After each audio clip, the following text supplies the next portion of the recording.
I've attended events modelled after the 1920s, pumped full of jazz, even parties named for the man himself. But never before have I felt so much so that I was attending something hosted by Jay Gatsby. Never before have I paid so much to attend something so without point.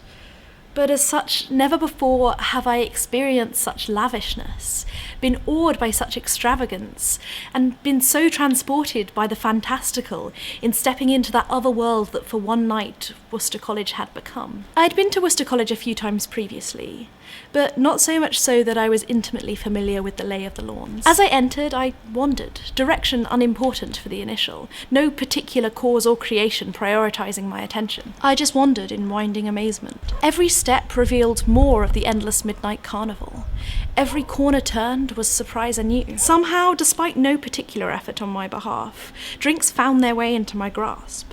Bruised scoops of crushed berries, bubbling sunburnt glots, tall ice flutes taut in the hand. These never-ending potions coloured the night with vibrancy, and the guests with flush. The men were so uniform, ties and tails. The girls so varied in colour, cut and coiffure. Yet, even in that variety, their joint attempt at elegance blurred them all together. In a way, momentarily, you're disappointed. When you secreted yourself away to a tailor and first spied yourself draped in finery, you were the most beautiful person in the world. Unfortunately, staring around yourself in awe, there are so many women dripping in gorgeousness, waiting to be bedecked and worshipped. You're too busy scowling at that gown you tried but didn't go for, and that shade you previously thought was too bold, to notice those scowls directed at you.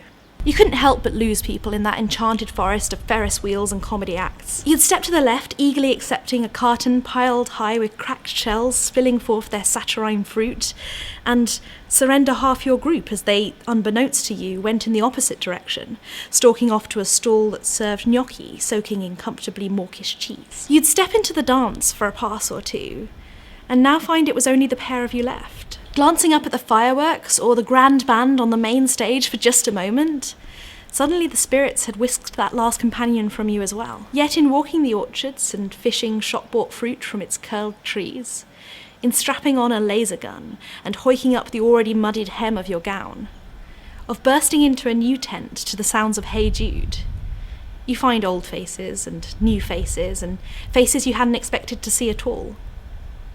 The feast is without end. Slices of cheesecake are so readily available, you can avoid indecision and simply take every flavour, knowing and not caring about the waste you will inevitably incur. Donuts are torn, still warm from the hot oil.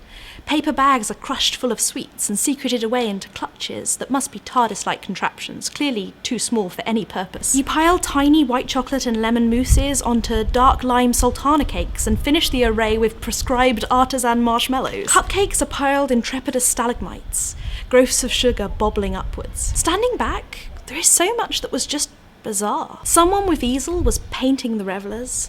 Crystalline roses towered overhead and spilt their ephemeral light down onto a couple getting engaged. The silent discoers, separately listening to their headphones together.